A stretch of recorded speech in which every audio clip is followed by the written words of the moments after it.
नमस्कार मंडळी, मी सूरज स्वागत करतोय तुमचं माझ्या युट्यूब चॅनलमध्ये, ज्याचं नाव आहे कृष्ण मनातले मी सूरज. आज आपल्या पॉडकास्टच्या कट्ट्यावर असा एक माणूस आलाय ज्याने मेकॅनिकल इंजिनिअर सोडून माईक हातात धरून आरजेचा प्रवास सुरू केला. खरं तर ते फील्ड सोडून अशा दुसऱ्या फील्डमध्ये काम करणं खरंच सोपं नसतं. तोच प्रवास आज जाणून घेऊया आरजे प्रतीक कडून. तुझं माझ्या शो मध्ये खूप खूप मनापासून स्वागत आहे. Yes, thank you so much Suraj Manali, thank you. Welcome.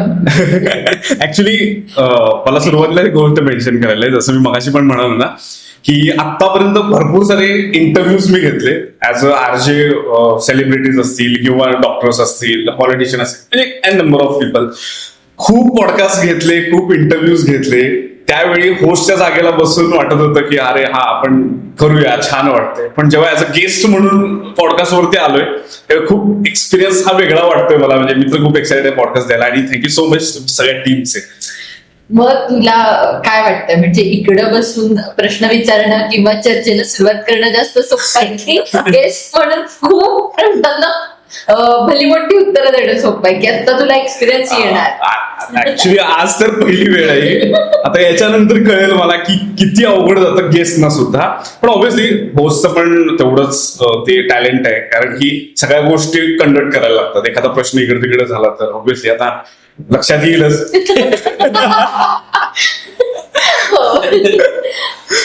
Mechanical engineer करताना म्हणजे आरजे होण्याचं स्वप्न पण किंवा या क्षेत्रात म्हणजे उलट क्षेत्र आहे. हो. इंजिनिअरिंग वेगळं आहे किंवा आरजी क्षेत्र वेगळं आहे. कसा प्रवास सुरू झाला किंवा काय ठरवलं होतं की या क्षेत्राकडे वळणार? ऍक्च्युली कसं माझा प्रवास तसा नाटकांमधून सुरू झाला. आता बरेच जण सरप्राईज होतील कारण की आता सध्या मी थिएटर, नाटक याच्यामध्ये काही ऍक्टिव्ह नाहीये. मला जेव्हा मी कॉलेजला होतो इंजिनिअरिंगला, मी actually diploma in mechanical engineering केलंय. मी बीई किंवा बीटेक वगैरे केलेलं नाही. ठीक आहे. सो त्यावेळी असताना असं वाटायचं की नाही, मला ह्या कॅल्क्युलेशन्स मध्ये किंवा या मॅथ्स मध्ये किंवा हे ट्रिग्नॉमेट्री आणि हे ते मला खूप असं डोक्यावर फिरत होतं. जसं ते तारे जमीन पर मध्ये कसे फिरायचे चिन्ह सगळे, लिटरली तसं व्हायचं. आणि एखादा पेपर किंवा एखादी एक्झाम जेव्हा यायची ना त्यावेळी पूर्ण घाबरून जायचं. M1, M2, M3 इंजिनिअरिंगला असतात, तर मी कसं पास झालोय हे माझं मला माहिती आहे. मी 40, 41, 42 इथंपर्यंत याच्या पुढे कधी गेलेलो नाही इंजिनिअरिंग मध्ये.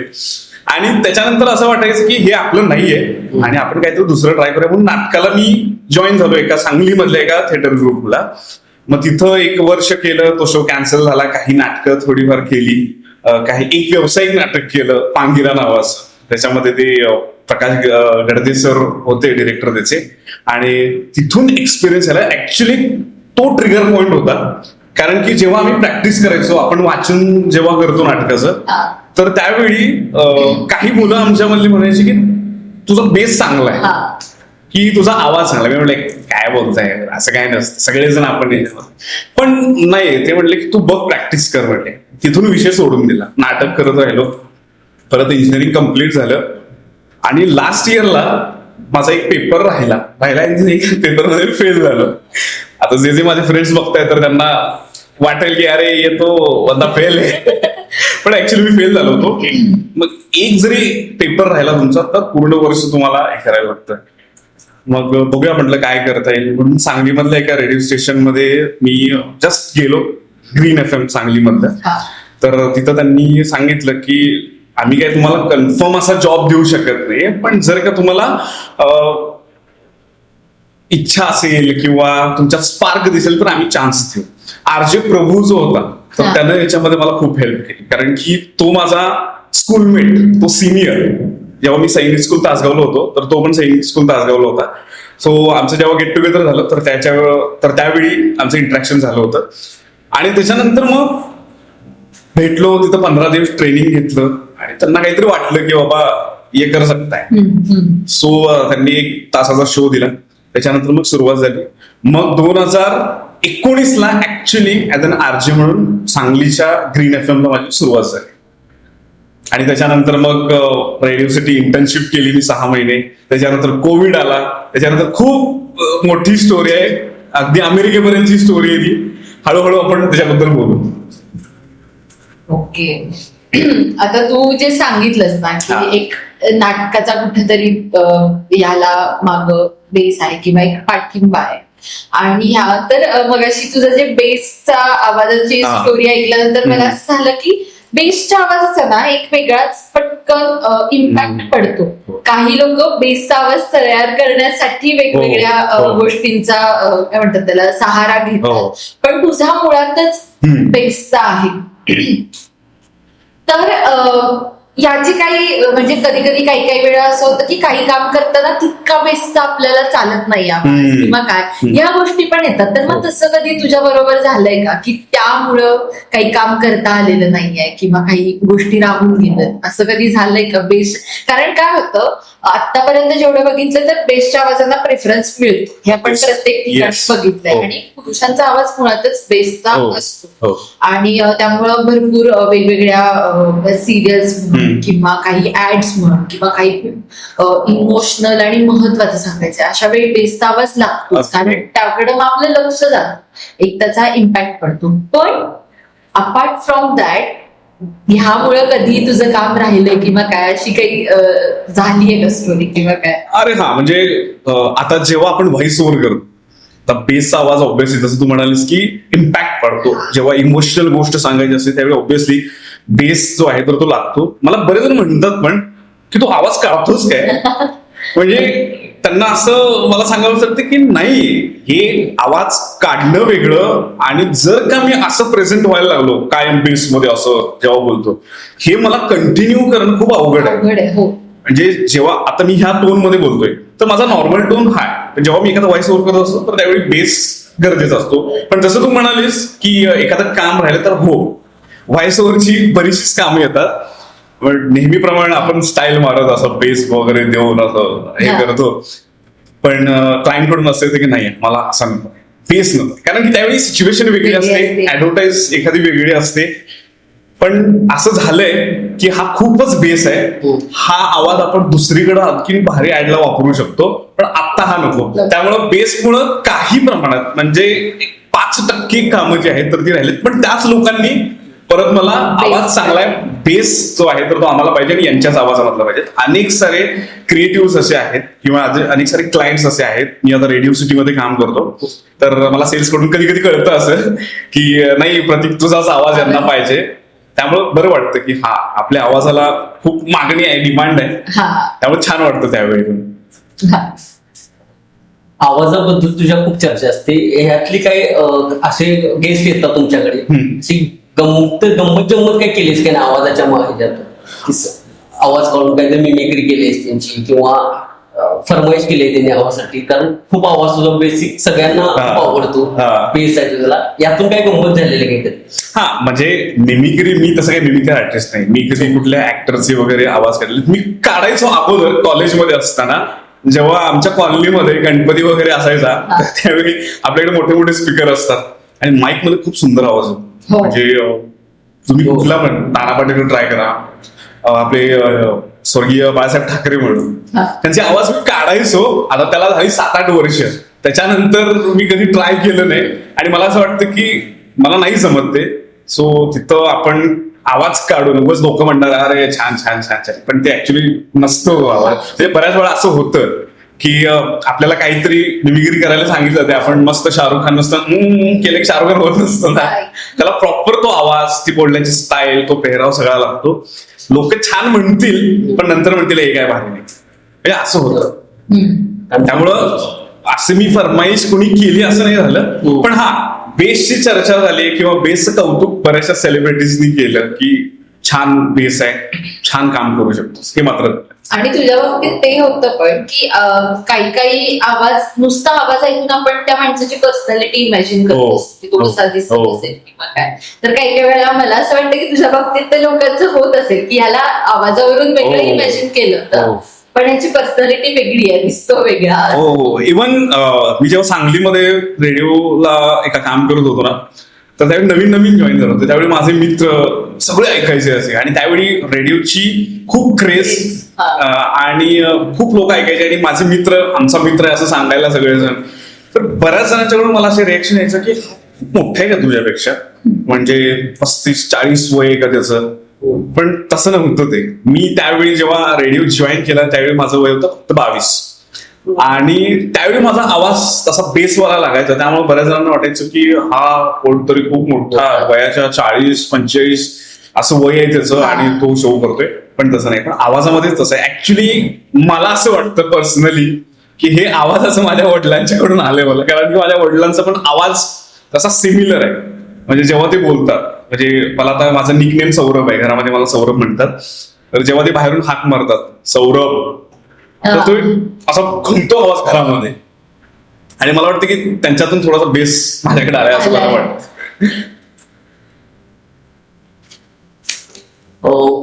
फॅमिलीने कसा सपोर्ट केला, किंवा क्षेत्र हेच इंजिनिअरिंग सोडून डायरेक्ट आर्चरीकडे वळलं असतं, फॅमिली सपोर्ट होता की म्हणावं लागलं का तुम्हाला की नाही मला याच क्षेत्रात करायचंय का? नाही, या बाबतीत मी खूप लकी आहे, खूप म्हणजे खूपच लकी आहे. म्हणजे माझे आई वडील एकतर शिक्षक, प्रिन्सिपल दोघे पण, आणि शिक्षकी मेंटॅलिटी असते की आपला मुलगा चांगला शिकला पाहिजे, कुठेतरी चांगल्या ठिकाणी लागला पाहिजे, त्यांची पण बेसिक इच्छा होती. पण जेव्हा मी फेल झालो तर त्यावेळी सगळ्यांना टेन्शन, माझ्या 2 बहिणी आहेत तर त्यांना पण टेन्शन, त्या दोघी पण चांगलं शिक्षण, त्या दोघीचं पण चांगलं शिक्षण झाले, एक MBA झाले, एक सिव्हिल इंजिनियर आहे, चांगल्या पदावरती काम करतात. सो त्यांना असं वाटत होतं की हे कुछ नाही करू शकता. आम्ही दोघी शिकलो पण हा काय शिकेल असं वाटत नाहीये, म्हणून सारखं ते थोड्या प्रमाणात प्रेशर होतं आणि ते स्वाभाविक आहे, ते होऊ शकतं. पण वडिलांनी माझ्या किंवा आईनं, मम्मीनं माझ्या खूप सपोर्ट केला याच्यामध्ये. जेव्हा मी फेल झालो तर त्यावेळी मला सारखं म्हणायचे की अभ्यास कर, क्लिअर कर, आणि मग तुला काय करायचं ते कर. त्यांचं एकच होतं की एक काहीतरी तुझा टप्पा पूर्ण होऊ दे, जेणेकरून तुझा पेस सेट होते की बाबा इकडं काही नाही झालं तर ऍटलिस्ट याच्यावरती तर तुला काहीतरी नोकरी मिळेल. सो ते पूर्ण केलं. त्याच्यानंतर म्हटलं ठीक बघ तुला आता काय करायचं. पण त्यांनी खूप पहिल्यापासून ते आत्तापर्यंत खूप चांगला सपोर्ट आहे त्यांचा. आणि जेव्हा असं वाटतं मी थोडंसं नर्वस आहे किंवा मला आता रेडिओमध्ये आणखीन काहीतरी करायचं आहे, थोडंसं नर्वस असतो, तर त्यावेळी म्हणतात आरामात जाऊ दे, काय नसेल तर आम्ही आहे. त्यामुळं मी खूप रिलॅक्स आहे या बाबतीत. माझी फॅमिली खूप सपोर्टिव्ह आहे पहिल्यापासून, माझी वाईफ पण इतकी सपोर्टिव्ह. सो तिच्याबद्दल तर बोलेल मी पुढे. त्यामुळे सपोर्ट भरपूर होतो फॅमिलीज. आणि अजून तो गरजेचा आणि महत्वाचाच असतो, कारण आपल्याला मग काही क्षेत्रात मोस्टली या क्षेत्रात, आर्टच्या क्षेत्रात, ह्या सगळ्या काम करण्यासाठी जर आपल्याला सपोर्टच नसेल तर ते फुल थ्रोट काम नाही होत आपल्याकडून. आणि बाकी सगळ्या क्षेत्रांमध्ये आपल्याला म्हणजे मेहनत करावीच लागते, मी नाही म्हणत नाही. आर्ट आणि हा आवाजाच्या आणि एकूणच आर्टच्या या सगळ्या ह्याच्यामध्ये मला असं वाटतं की आपण मेंटली तिथं अवेलेबल नसू, आपण खूप ठिकाणी आपण स्कॅटर्ड असू, तर आपल्याला जितकं येतं ते आपल्याला 100% देता नाहीये. त्याचा खूप परिणाम होतो आपल्यावर. मग ते एका बाजूनी पैसे मिळवण्याचा असो, किंवा जे आपण शिकायला गेलो ते नाही झालं असो, किंवा जे आपण करणार आहोत त्यात काही नाही झालं. ह्या सगळ्या गोष्टी इतक्या आपल्या आर्टच्या आणि आपल्याला मनापासून काम करण्याच्या मध्ये येतात.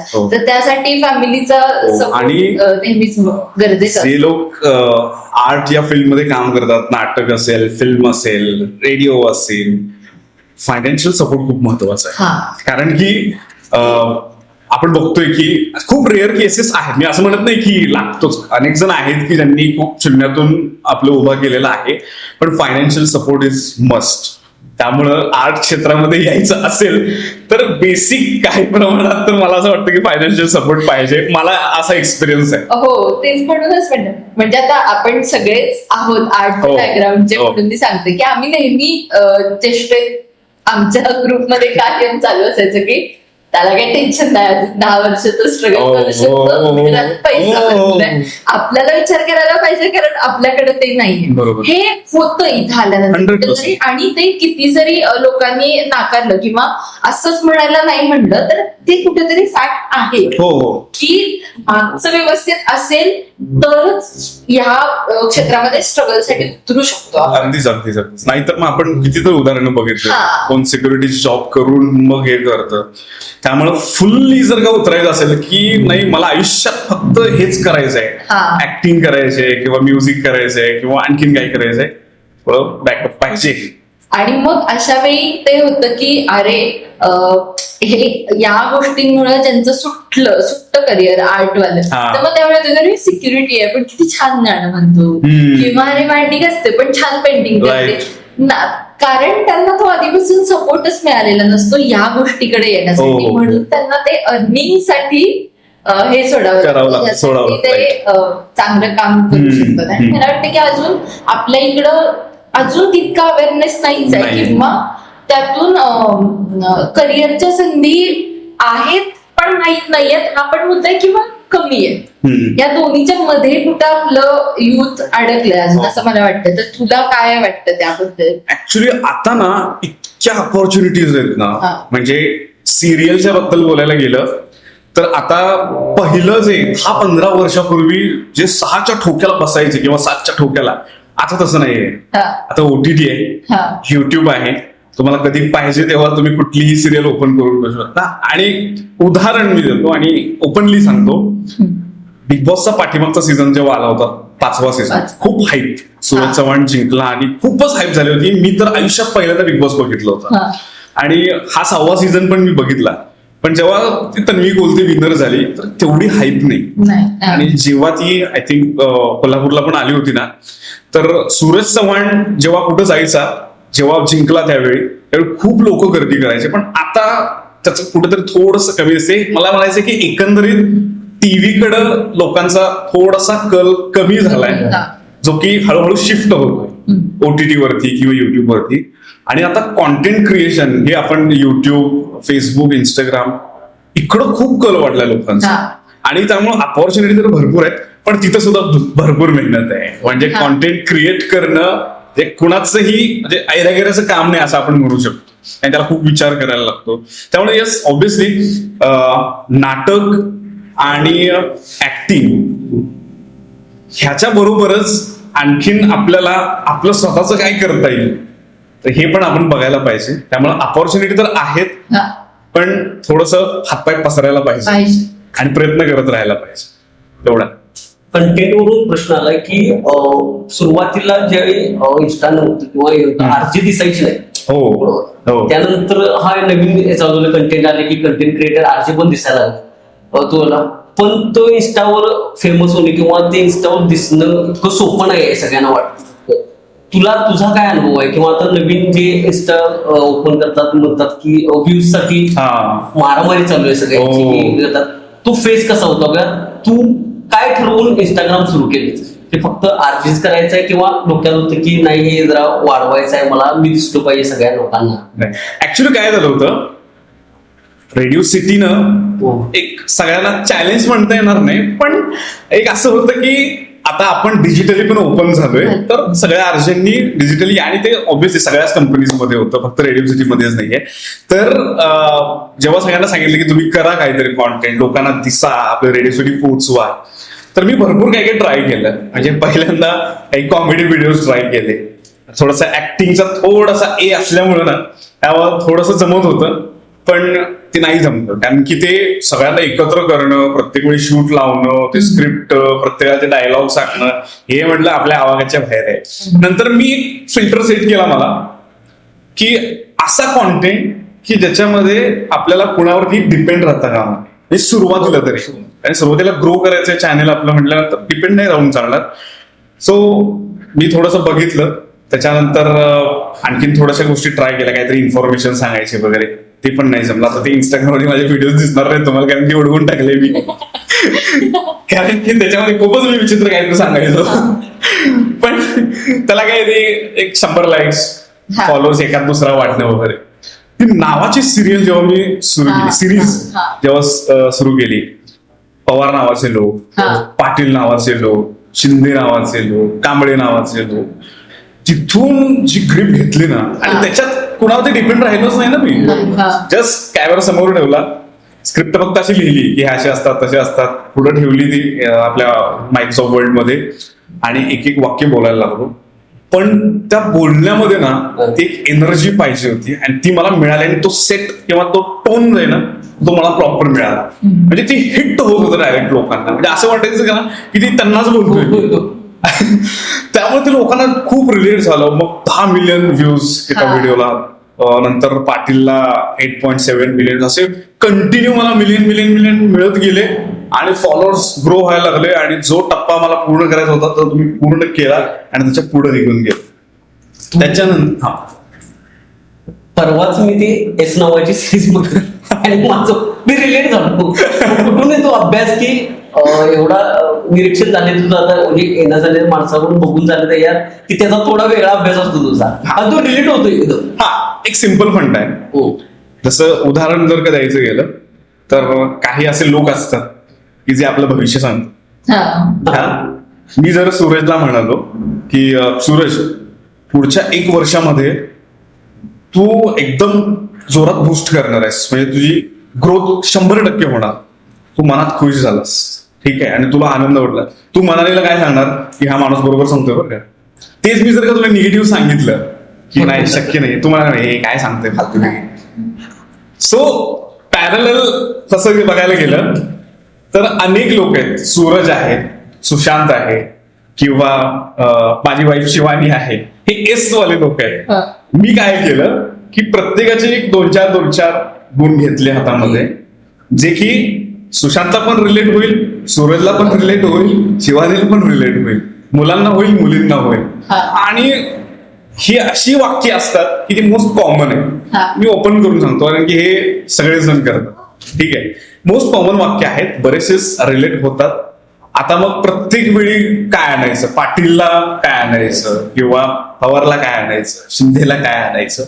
पण या आडनावांमध्ये ना वेगवेगळ्या स्टोरीज आहेत, इतिहास आहे, त्याच्यातील थोडीशी वाक्य रेफर करायची. मी काही थोडस गुगलवरती जाऊन रेफर करायचं की हे कोण होते, काय करत होते पूर्वी, कोण योद्धा होते, कोण वेगवेगळं काम करायचं. सो असे रेफरन्सेस मी जोडायचो आणि त्याची एक स्क्रिप्ट बनवायचो आणि ऑन व्हायचो, आणि ते लोकांना हिट व्हायचं आणि लोकांनी ते उचलून धरलं. आणि आता मी ते थांबवलंय कारण की एक सलग कॉन्टेंट जो आहे तर तो लोकांना हे होत नाही, म्हणजे रिलेट होत नाही किंवा आता बास. असे भरपूर कॉन्टेंट आहेत की भाई आता बास. म्हणजे सुरुवातीला खूप उचलून धरले ते कॉन्टेंट, तसं माझा कॉन्टेंट, पण लोकांना कुठेतरी थांबायचं असतं की भाई थांबा आता. म्हणून मी नवीन माझं टेक चॅनल चालू केलं, म्हणजे ज्याच्यामध्ये खूप साऱ्या टेक्निकल गोष्टी वगैरे, त्याबद्दल आपण बोलू पुढेच. ठीक आहे. मला आता तुझ्या ऐकून बोलण्यावरनं असं लक्षात आलं की आवाज तर चांगला आहेच, हा. प्रेझेंटर पण तू चांगला आहेस, कारण माणसं तुझ्या बाकी काही ऍक्टिंग नाहीये, काही नाहीये, पण तुला स्क्रीनवर बघून तुझ्या कॉन्टेंटमध्ये गुंतले. हो. आणि त्याचसोबत मला असं वाटलं की इतकं सगळं वेगवेगळा कॉन्टेंट घेऊन त्याची एक छान स्क्रिप्ट तयार करणं आणि मग ती प्रेझेंट करणं, त्यामुळे एक स्क्रिप्ट रायटर पण चांगला आहेस तू. हो. ह्यातून जाणवतं. कारण काय आहे की काही उगीच लिहून काही बोललं प्रेझेंट केलं नाही, ते त्या एका लयबद्ध ह्याच्यामध्ये यायला पाहिजे, ते छान त्याची स्टोरी तयार झाली पाहिजे आणि मग तू तुझा पुढचा पार्ट प्रेझेंटेशनचा. हो. तर मला असं वाटलं की ह्या 3 गोष्टी असल्यामुळं तुला तुझा कॉन्टेंट तयार करण्यासाठी आणि म्हणजे मदत झाली. ही आपली सुप्त गुण असतात ती कधी कधी आपल्या आहे तसं. म्हणजे ऍक्च्युली मी जेव्हा कॉलेजमध्ये होतो त्यावेळी नाटक वगैरे बसवायचो ना, मीच बसवायचो, मीच लिहायचं, कोणाला इंटरेस्ट नव्हता. सगळे असे इंजिनिअरिंग मध्ये इतके गुंतले होते ना, ते सबमिशन, त्या शीट्स करा, कुणाला काय मॅथ्स कळत नाही, हे म्हटलं हे नको, थोडस आपण बाजूला जाऊया. म्हणून मी लिहायचो स्क्रिप्ट, म्हणजे कॉलेजमध्ये नाटकांचे स्क्रिप्ट लिहायचो, ते नाटक बसवायचो आम्ही, त्याचं रेकॉर्डिंग करायचो, ते गॅदरिंग मध्ये आम्ही हे करायचो, प्रेझेंट करायचो आणि खूप अप्रिशिएशन मिळायचं.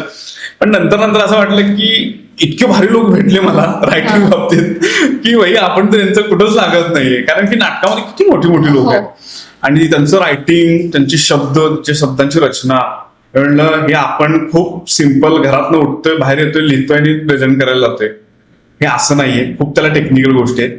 त्यामुळे तेव्हापासून मला वाटलं की जरा रायटिंग मध्ये आपण थांबावं. पण आता याच्या माध्यमातून मी थोडं रायटिंग केलं.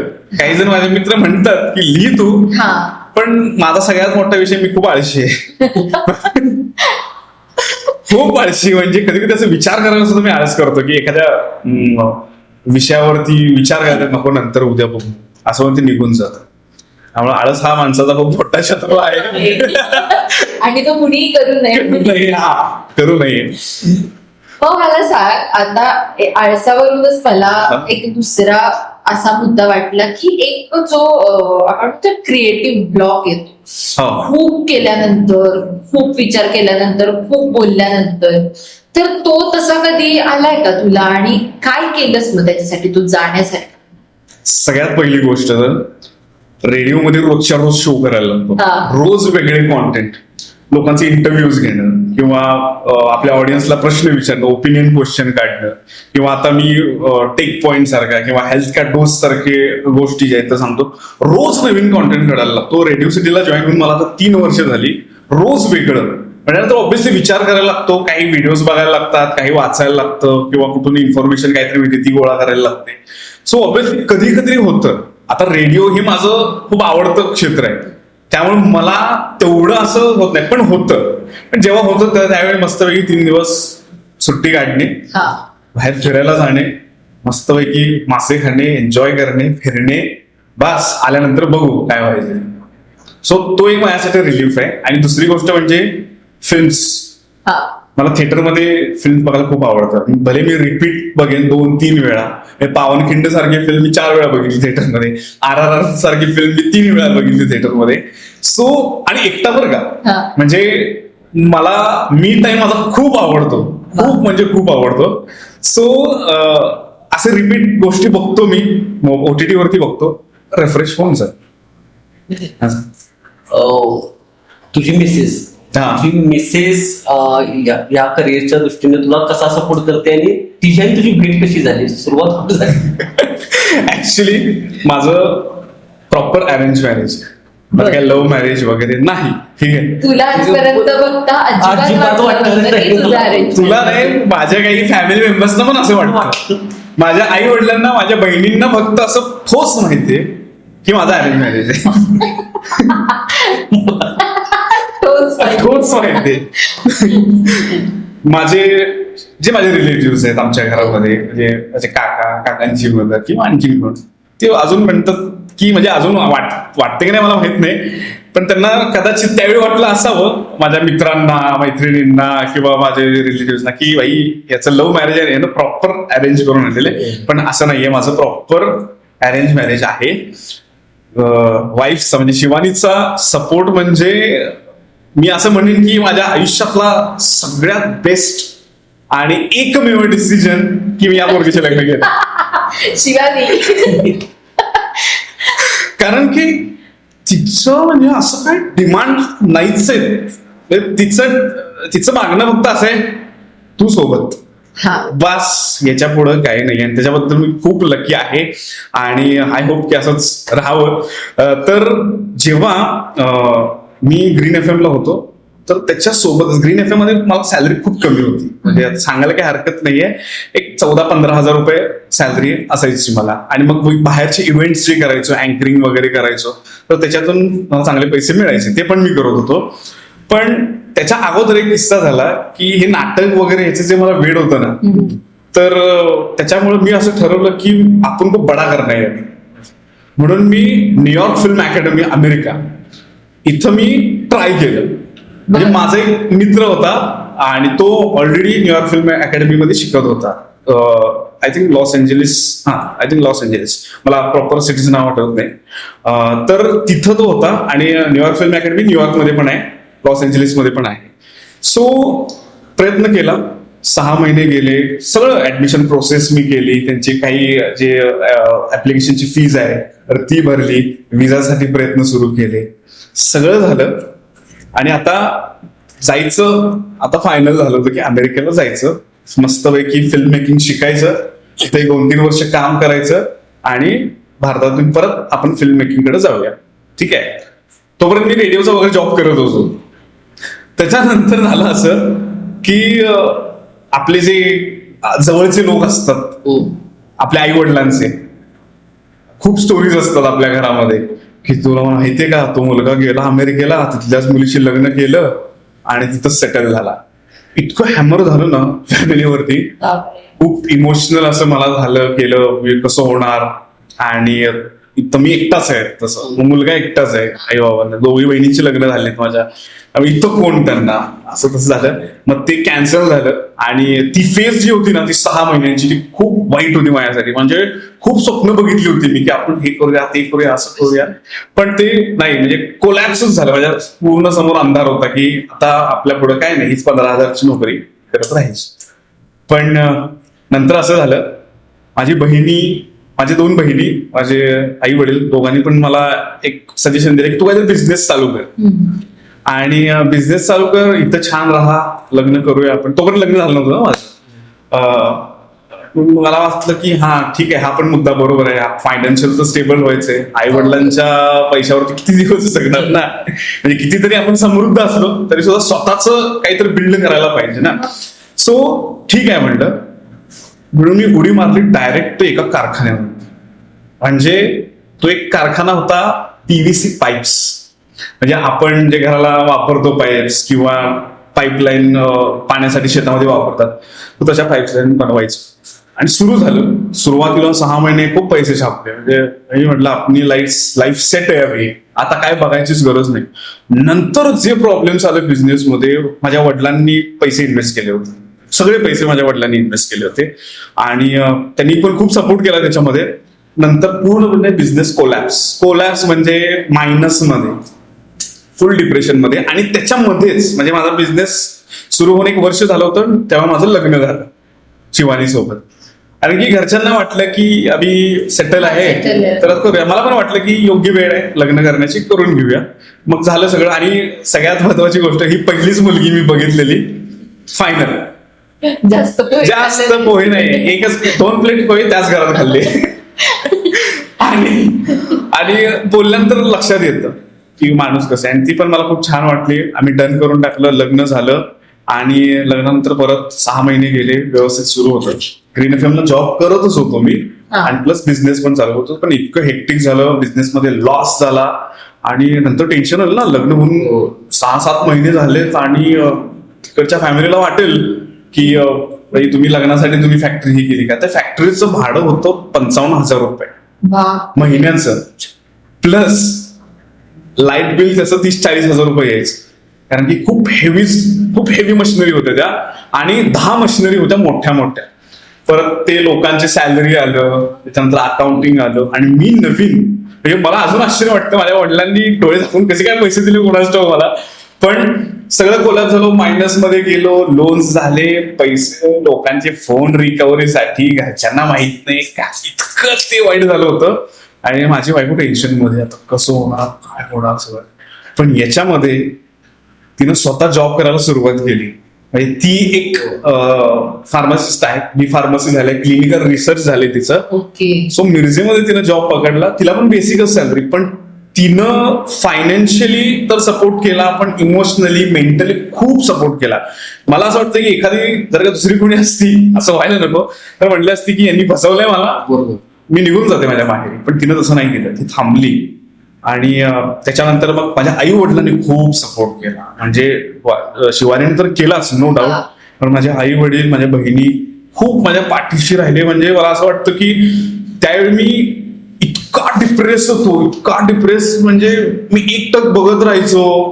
आणि असे हे 3-4 महिने माझे असेच गेले.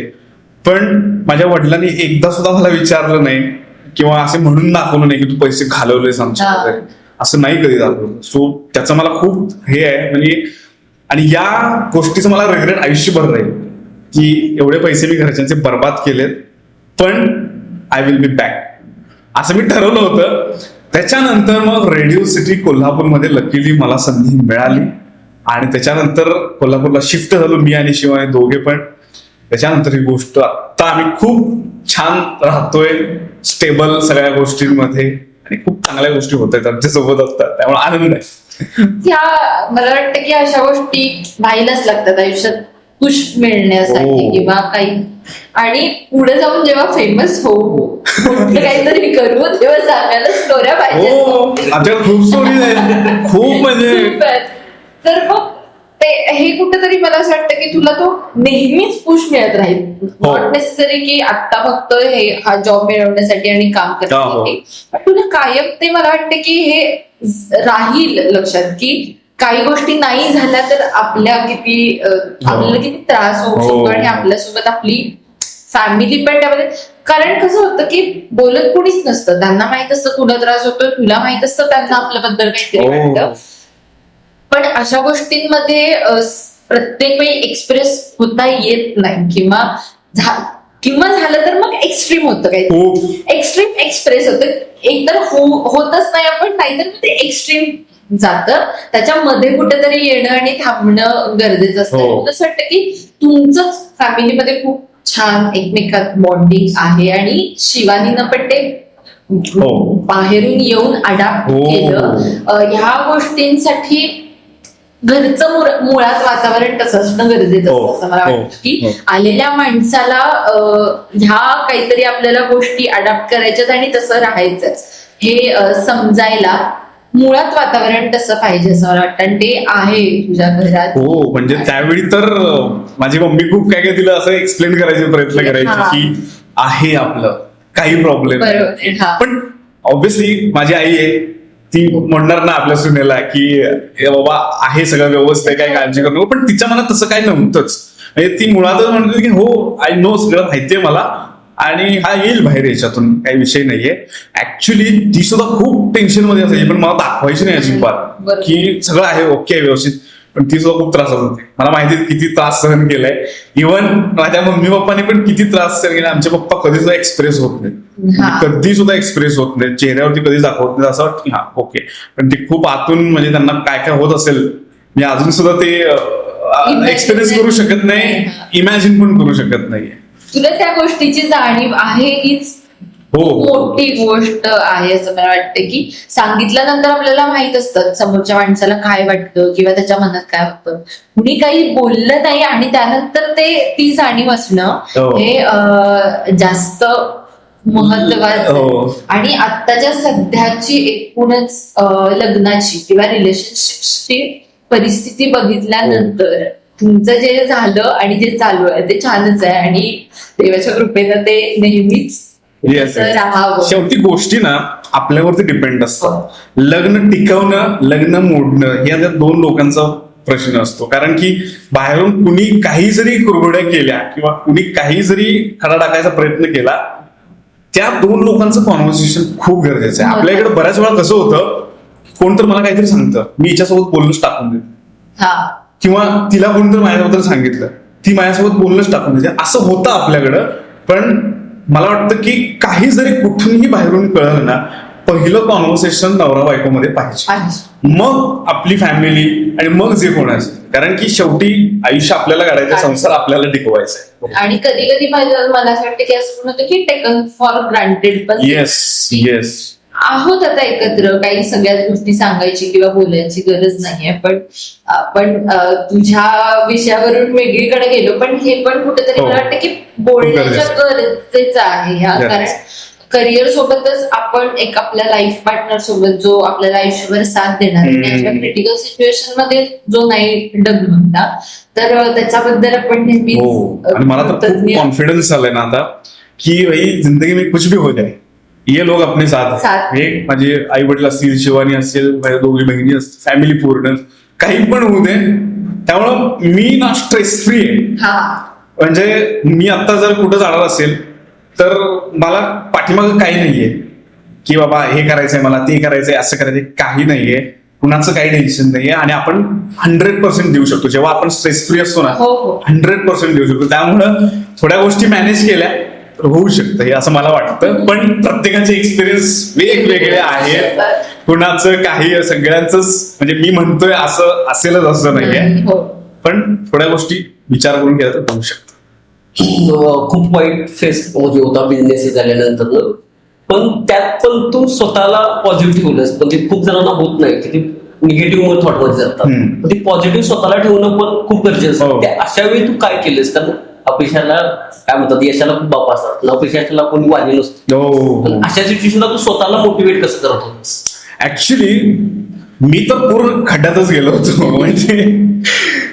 म्हणजे पॉझिटिव्हिटी कुठून येईल म्हणजे तसा त्याला काही चान्सच नव्हता त्या पॉझिटिव्हिटीला कुठे यायचा, इतकं डिप्रेस होतं. पण ही आजूबाजूची लोक आहेत ना खूप मोठं काम करतात बरं का. म्हणजे माझ्या त्या जुन्या ऑफिस मधले मुक्ता म्हणून आहे, परत आपला मयुरेश म्हणून आहे, त्याचबरोबर विकास म्हणून आहे, परत ऑब्विसली शिवानी आहे, माझी फॅमिली आहे.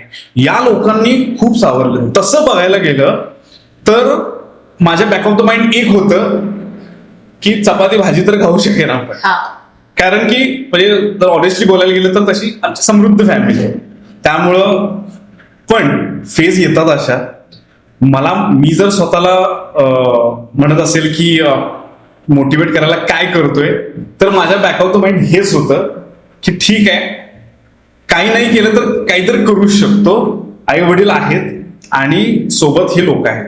सो हीच पॉझिटिव्हिटी होती माझी. मी स्वतःहून कुठे गेलोय किंवा कुणाचं ऐकलंय लेक्चर मोटिवेशनल वगैरे असलं काही नाही, कारण की ते मोटिवेशनल गोष्टींचा इम्पॅक्ट 2 तासासाठी असतो फक्त.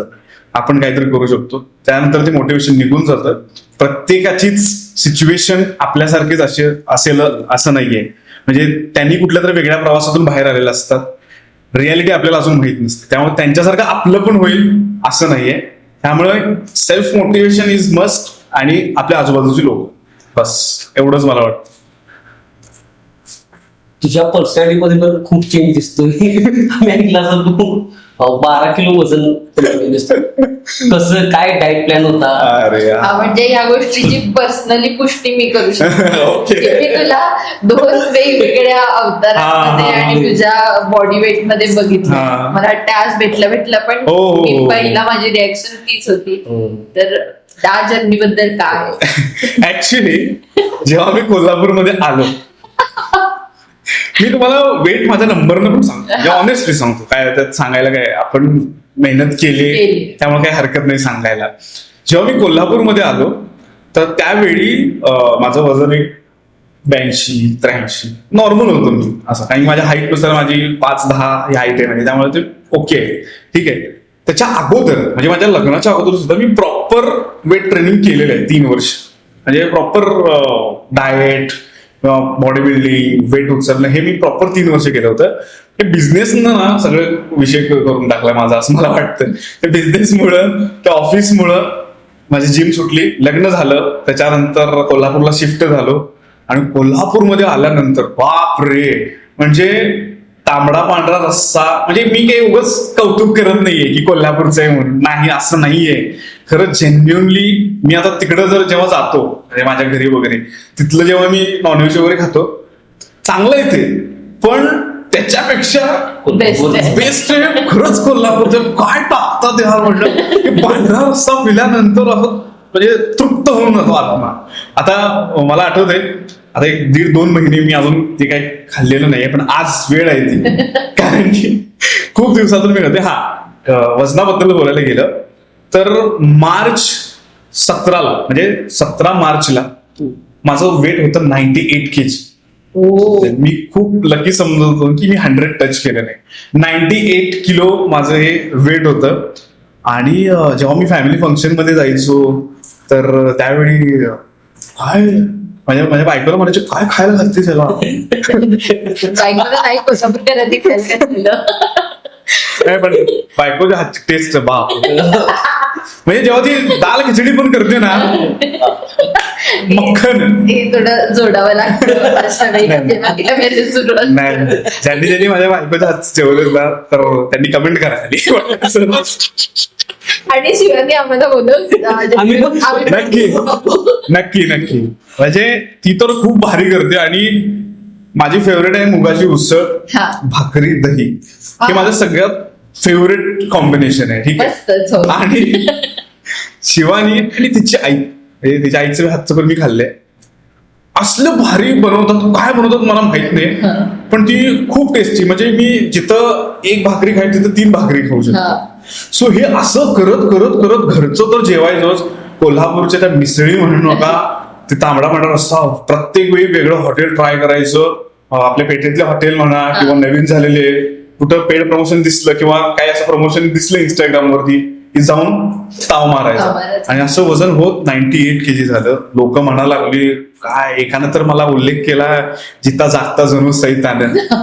ते अफजल खानाचं वाक्य नाही का, कोणी केलंय तसं त्याला माहिती असेल, पण ठीक आहे, त्याला थँक्यू म्हणायचंय मला. मला कदाचित कळालंय कोणी. मला थँक्यू म्हणायचंय. आणि तिथं मी खूप ट्रिगर झालो. तो माझा फॅमिली फंक्शन होता आणि तिथं मला खूप वाईट वाटलं होतं. मी दाखवून दिलं नाही. तिथून जे सुरुवात केली मी जिम जॉईन केली, कारण की मला माहिती आहे जिम शिवाय ते शक्य नाही. आणि डाएट बद्दल जर बोलायला गेलं तर मी खूपच ओव्हरवेट होतो. मी कार्बोहायड्रेट जे असतात आपले, चपाती असेल, भाकरी असेल, भात असेल, टोटली झिरो सगळं काढून टाकलं मी, कारण की मी ओव्हरवेट होतो. आता मी घेतो थोडं थोडं. कार्बोहायड्रेट्स खूप गरजेचे आहेत, म्हणजे मी म्हणतोय म्हणून काढून टाकायचे असं नाहीये. मी खूप ओव्हरवेट होतो, त्यामुळे मला ती गरज होती. कार्ब्स कमी जरी केले तरी तुमचं आरामात वजन कमी होतं. शुगर मी 2-2.5 महिने खाल्लेली नाहीये.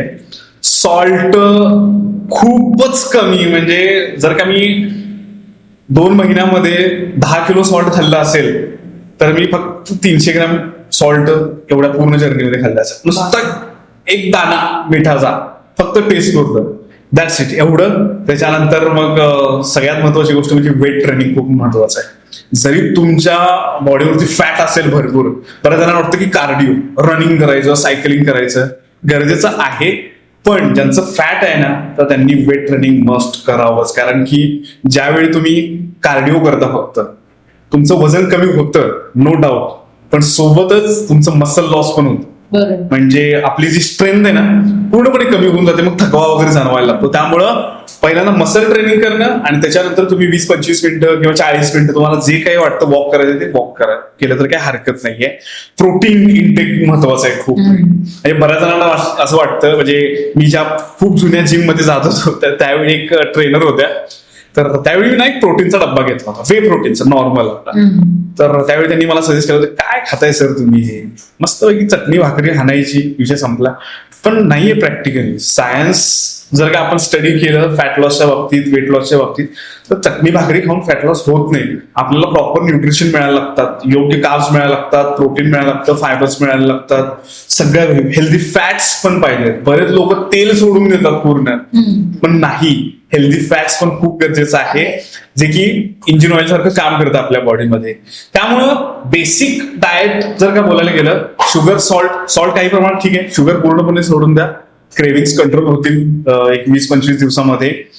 आणि कन्सिस्टन्सी, बऱ्याच जणांचं कसं असतं की मी 3 महिने आता करणार आहे, तर एक चीट डे चालतो मला. म्हणजे एक दिवस चीट डे म्हणजे असा सुरू होतो, रविवार सुरू झाला, पहिल्यांदा चहा बिस्किट, नंतर काहीतरी भारी मला खायचं आणखी, दुपारी मस्तपैकी नॉनव्हेज असं मसालेदार वगैरे, भाकरी, राईस, बिर्याणी, रात्री परत. हा त्यांचा चीट डे झाला. पण ही सगळ्यात वर्स्ट आहे.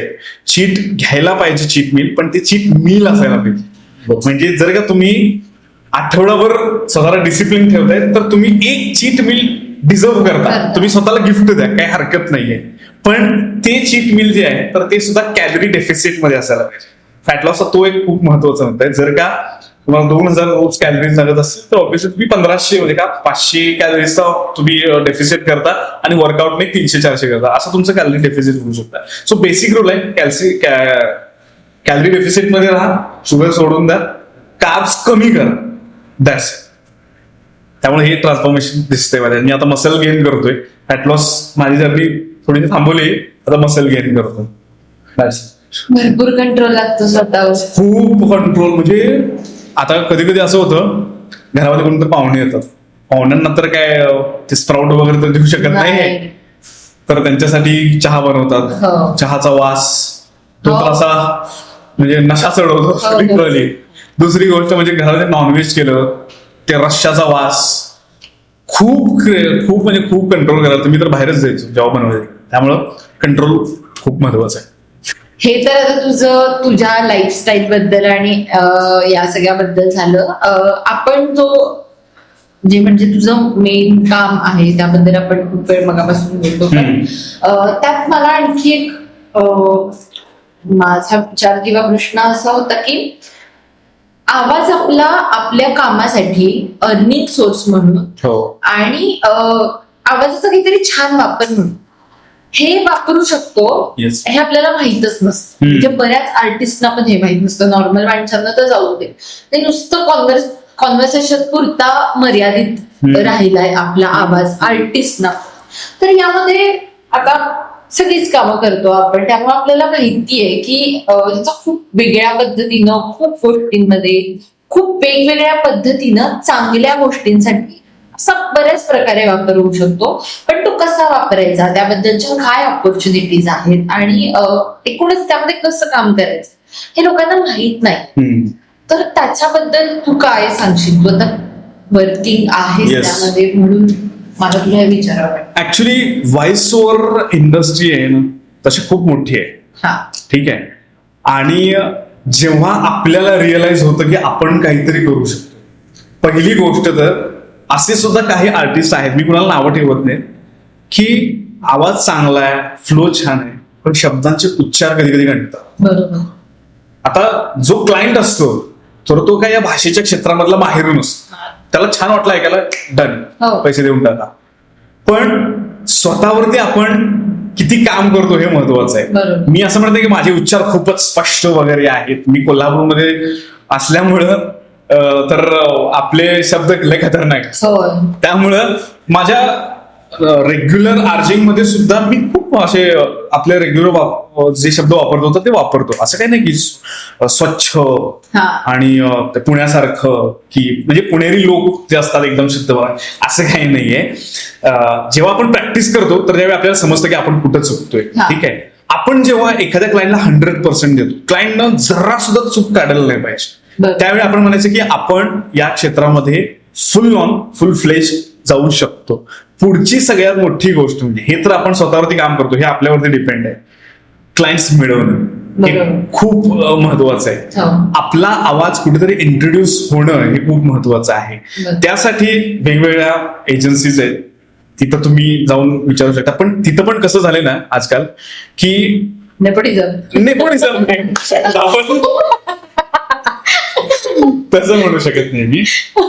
नवीन जे लोक येत आहेत, पहिलेच इतके लोक प्रॉपर मर्ज झालेत ना त्या हा. एजन्सीज बरोबर, बरोबर. की भाई त्या लोकांना माहितीये की मेल आवाज पाहिजे हा. प्रतीक, बरोबर. फिमेल आवाज पाहिजे मनाली, म्हणजे उदाहरण देतोय मी. बरोबर आहे. ठीक आहे. म्हणजे त्यांच्या सेट आहे. सो आपण कसं त्या एजन्सीमध्ये सेट होऊ शकतो की बेस आवाज पाहिजे ना, हा प्रतीकचा आवाज, लगेच फोन करा. बरोबर. म्हणजे असं डोक्यामध्ये घुसायला पाहिजे त्यांच्या, आणि ते घुसायला आपण रिपीट त्यांना सॅम्पल्स द्यायला पाहिजेत.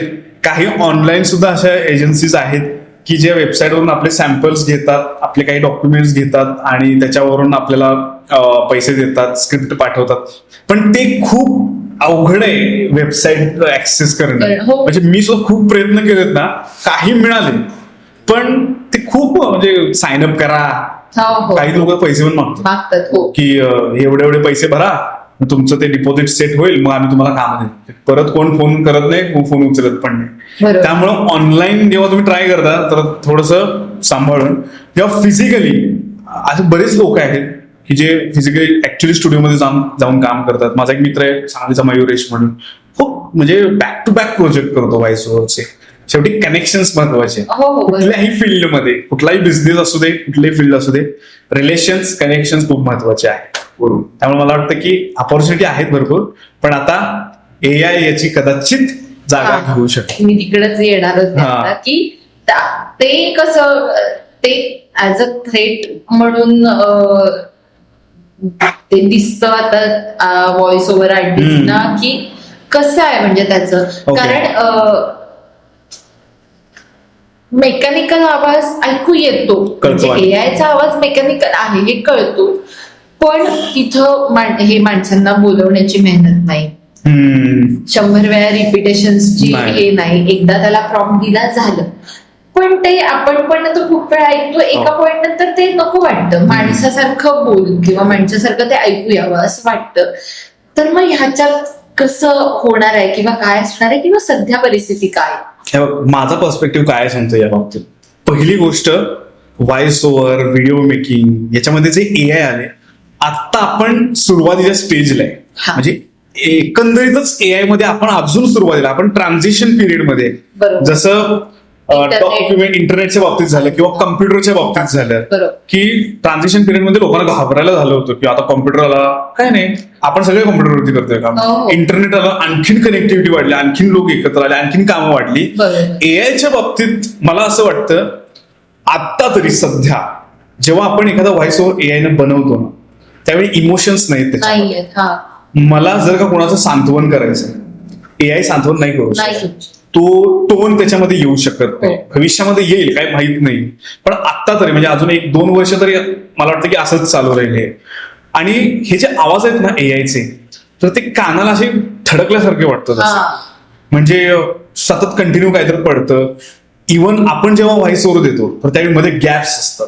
आपल्याला स्वल्पविराम माहितीये कुठं द्यायचा, उद्गार चिन्ह माहितीये, आश्चर्य कुठं व्यक्त करायचं माहितीये, क्वेश्चन कुठं विचारायचं आहे हे माहितीये, फुल स्टॉप कुठं द्यायचं आहे हे आपल्याला माहितीये, ज्ञ कुठं आहे, ज्ञ कुठं आहे, किंवा ठड, च, छ हे आपल्याला माहिती, आपल्या जिभेतून येऊ शकतं, ते आपल्या स्वरयंत्रातून येऊ शकतो, पण एआयच्या सध्या तरी येऊ शकत नाही. पण दुसरी गोष्ट अशी आहे, भविष्यामध्ये कदाचित याच्यामध्ये सुद्धा आणखीन डेव्हलपमेंट होऊ शकते. पण हे मी नक्की म्हणेन शेवटी की जो आपला ओरिजिनल आवाज आहे त्याची सर एआयच्या आवाजाला नाही. तुम्ही किती पण आणा असं मला तरी वाटतं. माणसाला पर्याय नाहीये येस, त्याला पण ऑपरेट करायला शेवटी माणसंच आहेत ना. म्हणजे मी जर काही एआय वरून करतो त्याचा प्रॉम्प्ट मीच देणार आहे, त्याला एडिट मी करणार आहे, फिनिश मी करणार आहे, मिक्सिंग मीच करणार आहे.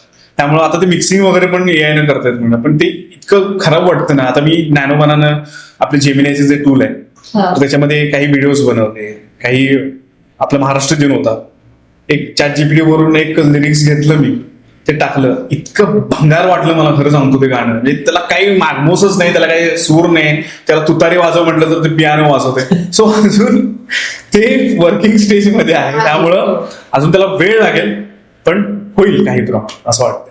पण याला धरूनच मला अजून एक असं वाटतंय की आत्ताच आपण सगळं बघता हळूहळू आपण पण कुठेतरी त्या मेकॅनिकल एका आयुष्याकडं, बोलण्याकडं किंवा त्या सगळ्याकडं वळतोय आपण. म्हणजे ते दिसतंय आजूबाजूला.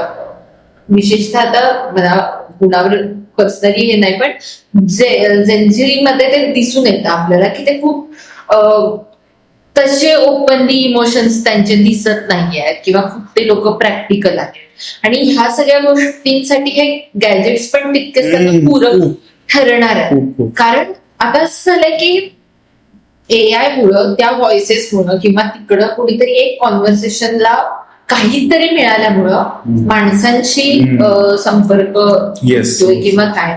तर ह्या गोष्टी जे आता आपण म्हणतोय की हे आपल्याला खटकतंय किंवा ह्याचा आपल्याला त्रास होतो, पण काय होईल जर आपल्याला ह्या सगळ्याची सवय लागली आणि हेच आपल्या आयुष्याचा भाग बनलं तर. असं मला एक आता तुझ्यातला एक आर्टिस्ट म्हणून मला त्याबद्दल विचारायचं आहे. कारण ह्या सगळ्या गोष्टी एक्सप्रेस होणं हेच मूळ आपलं काम आहे. ज्या काही मानवी सगळ्या भावना आहेत त्या सगळ्या घेऊन एक्सप्रेस होणं हे आपल्याला जास्त आतून कळतं, आपल्याला माहित असतं आणि त्यात आपल्याला मजा येते. जेव्हा हेच आपल्याकडून कुठेतरी लांब जात असेल किंवा दिसत असेल आपल्याला हळूहळू हे होताना, तर त्याबद्दल काय करता येईल किंवा ह्या सगळ्या गोष्टींना कसं हँडल करायचं आहे हे मला पण समजत नाही कधी कधी की काय होईल याचा. आपण खूप वेळा विचार केला. तुला काय वाटतंय आता ना, जसं मी म्हणालो की एआयची जशी फेज सुरू आहे, ग्रो होते, सोशल मीडिया पण काही प्रमाणात त्याच फेज मध्ये सध्या आपण बघतोय. इंस्टाग्राम वरती जर का 5 वर्षापूर्वी विचार केला तेवढे क्रिएटर्स नव्हते. आता मिलियन्स, म्हणजे किती मिलियन्स ऑफ क्रिएटर इतके इंस्टाग्राम वरती वाढलेत. ते पण काय काय नवीन येतात, ते ऍडिक्ट करतात आपलं. आणि माझं असं म्हणणं आहे, डिझास्टर आहे हे सोशल मीडिया. आणि त्यामुळं न होणार घरातलं कॉन्व्हर्सेशन, मुलांसोबतचं न होणारं कॉन्व्हर्सेशन. म्हणजे बऱ्याच जणांना फॅशन वाटते की अरे माझा मुलगा मुलगी सोशल मीडिया असे मस्तपैकी हँडल करतो. हो, म्हणजे एक फेज मध्ये अशी पण आलेली जे ते हल्लचे व्हिडिओ येत होते, तर तशी मुलं बोलायला लागलेली. मग ह्या गोष्टी हे संस्कार होतात आणि ते कुठेतरी मजेत आपण पण तसंच बोलतो कधी कधी. मग तर तेच होतं की ओके. तर म्हणजे मी जेवढं ऑब्झर्व केलं तर रेडिओवरती सुद्धा मी खूप याबद्दल बोलतो, कारण की मला माहितीये आणि माझ्या घरामध्ये माझे 3 भाचे आहेत आणि तरी त्यातल्या त्यात ते खूप अंडर कंट्रोल आहेत मोबाईलच्या बाबतीत. पण मी बरेचशीच मुलं बघितलेली आहेत माझ्या आजूबाजूला. राहणारी जी मुलं बघितल्यात सतत मोबाईल, म्हणजे त्या काय होत असेल डोळ्यांचं त्या लहान वयामध्ये. आणि माझं असं म्हणणं आहे की यासाठी एक फिल्टर आपणच सेट करायला पाहिजे, जे की होत नाही आपल्याबरोबर. म्हणजे बघा ना, ऍडिक्ट आहोत. 9 वाजता आपण बसलो रील्स स्क्रोल करायला, एखादा कॉन्टेंट छान वाटला तर आपण बघतो परत पुढे लगेच. म्हणजे हे तर खूप दिवसांपासून सुरू आहे की रील्स आपण एकदा सुरू केलं तर ते थांबतच नाहीये. पण याची सवय मला वाटते भविष्यामध्ये याच्याबद्दल अवेअरनेस होऊ शकेल, स्वतःला कळेल लोकांना. कारण की मला तर स्वतः आता समजते की आता मी कॉन्टेंट क्रिएट करतो स्वतः पण बघतो पण. या 2-3 वर्षात मला रिअलाइज झाले की माझा वॉच टाइम खूप वाढलाय, खूप म्हणजे भयानक वाढलाय. आणि हे कुठेतरी मी कंट्रोल करायला पाहिजे आणि त्यासाठी मी प्रयत्न करतोय. सो हे रिअलायझेशन प्रत्येकाला होऊ शकेल भविष्यामध्ये, कारण की आपण आता सुरुवातीला आहे. अनेकांच्या हातामध्ये नवीन नवीन स्मार्टफोन, इंस्टाग्राम आणि हे युट्यूब, फेसबुक पडते, त्यामुळे ते ऍडिक्ट आहेत. पण भविष्यामध्ये होऊ शकेल जर प्रयत्न केला तर. नाहीतर मग जसं मी म्हणालो की डिझास्टर आहे. लहान मुलांच्या बाबतीत सगळ्या घरांमध्ये आता असं आहे, म्हणजे ऑलमोस्ट, की जेवत नसेल द्या आयपॅड द्या, खरंय. मोबाईल द्या, तर बसतंय स्क्रोल करत.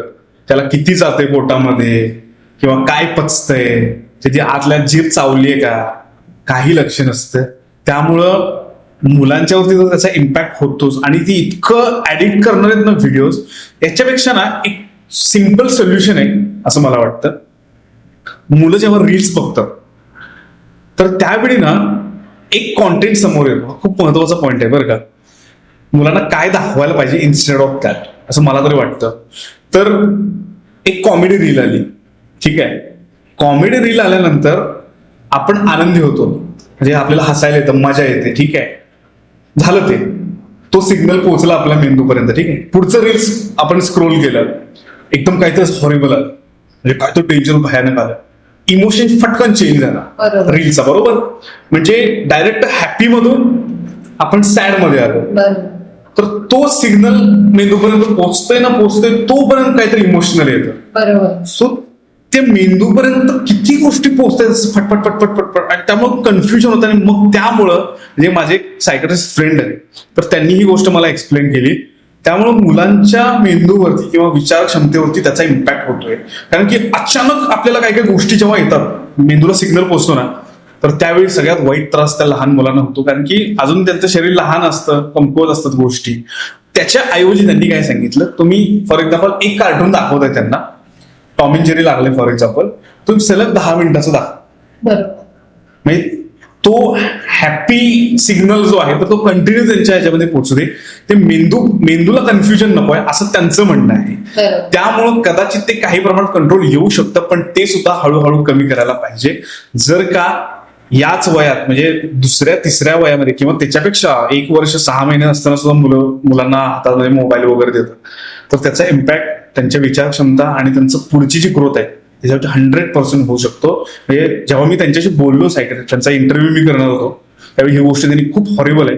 त्यामुळं जे कोणी आता भविष्यामध्ये म्हणजे ज्यांची मुलं आहेत, छोटी आहेत, तर ही गोष्टीची काळजी आहे असं मला तर वाटतं.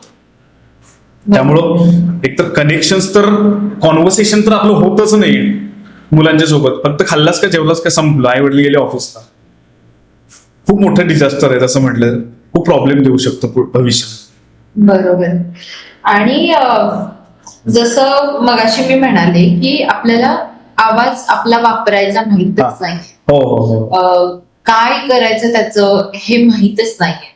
तर मग मला खूप वेळा विचार केल्यानंतर असं वाटतं की ह्याचं बेसिक एक शाळेपासूनच ह्याचं शिक्षण किंवा याबद्दलचं माहिती नाही दिली जात आपल्यापर्यंत. म्हणजे आता आपण नाटकात आलो, म्हणून आपल्याला कळालं की आपण आपला आवाज वापरू शकतो. वेगवेगळ्या आवाजाच्या पट्टीनं वेगवेगळे इमोशन्स तयार होतात, आणि त्यामुळं समोरच्याला आपल्याला काय म्हणायचं ते कळतं. कारण आपण तर नवरसांमध्ये एक वाक्य नवरसांमध्ये घेऊन बघतो, त्यावेळी वेगवेगळं ऐकू येतं. किंवा एक वाक्यांमध्ये वेगवेगळ्या शब्दांवर स्ट्रेस देऊन जेव्हा बोलतो तेव्हा त्या वाक्यांचे अर्थ बदलतात. हे आपण माणूस आहोत, आपल्याला आधीपासून बोलता येतं, म्हणून नॅचरली आपल्याकडे ते असतं. पण ते स्वतःच असतं तेव्हा आपण ते छान पद्धतीनं कन्वे करू शकतो. जेव्हा या क्षेत्रात काम करायचंय तेव्हा या सगळ्या गोष्टी कुठेतरी वयाच्या 18-19व्या वर्षानंतर शिकण्यापेक्षा शाळेतच या गोष्टींची सुरुवात झाली तर ते जास्त उपयोगाचं होईल असं मला वाटतं. जसं वेस्टर्न कल्चरमध्ये आहे, आपण ग्लोरिफाय करतो असं आपल्याला वाटतं, पण खूप गोष्टी त्यांच्याकडून घेण्यासारख्या आहेत. त्यांच्या खूप स्कूलमध्ये असतानाच बेसिक लाईफ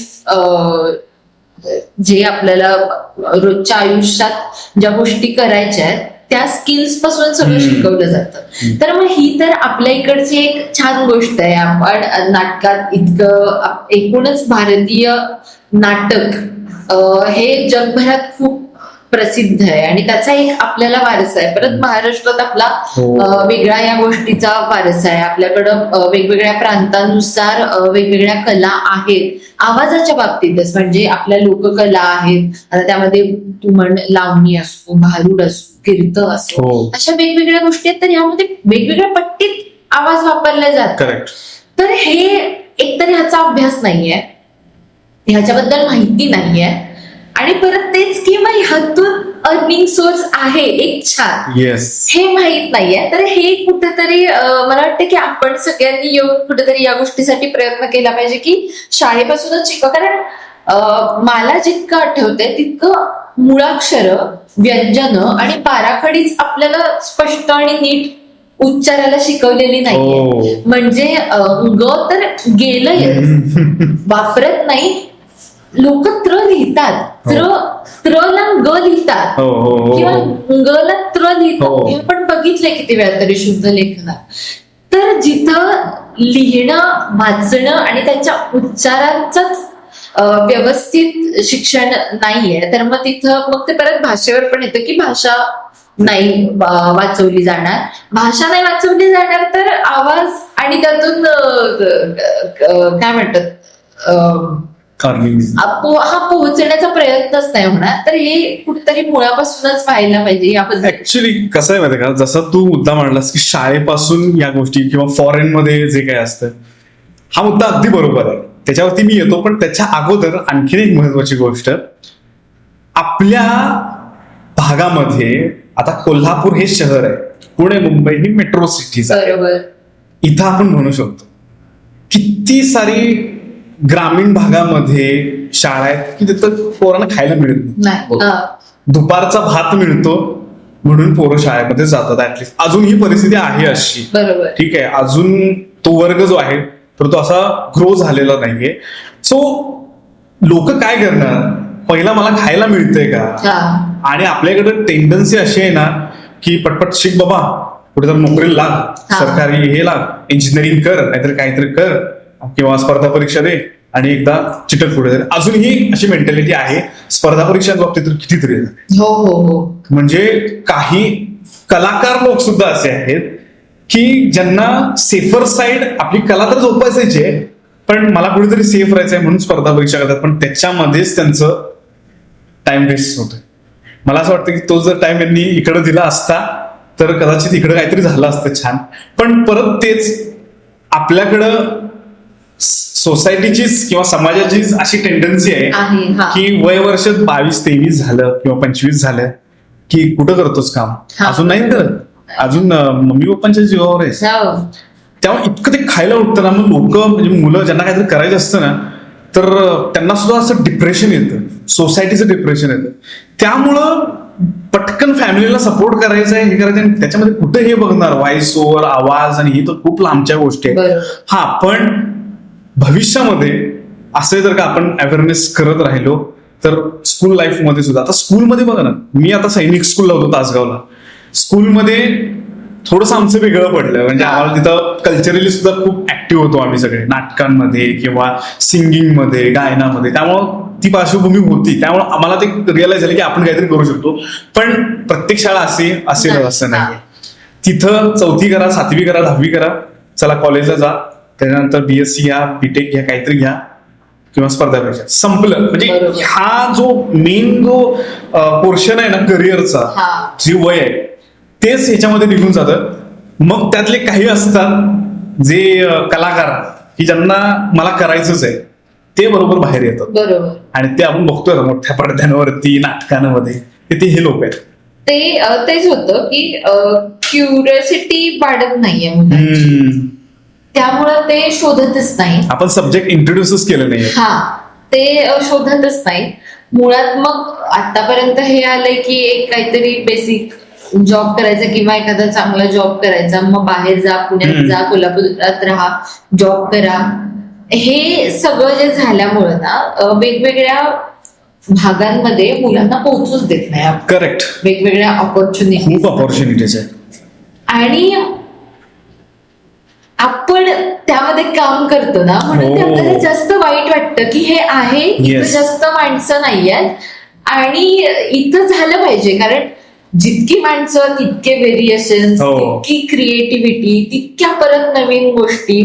म्हणजे आता लहान मुलांना गोष्ट सांगण्यापासून स्टेजवर उभा राहून भाषण देण्यापर्यंत ते वेगवेगळ्या इंग्लिश असू दे किंवा साऊथ असू दे किंवा चायनीज फिल्म्स असू देत, इटालियन, जर्मन कुठल्याही फिल्म्स असू देत, त्या हिंदी, मराठी किंवा इंग्लिशमध्ये डब करणं, आपल्या तिथल्या डॉक्युमेंटरीजना आवाज देणं, नॅशनल जिओग्राफीच्या मूळच्या व्हिडिओजना आवाज देणं, हे किती व्हरायटी आहे बघ ना.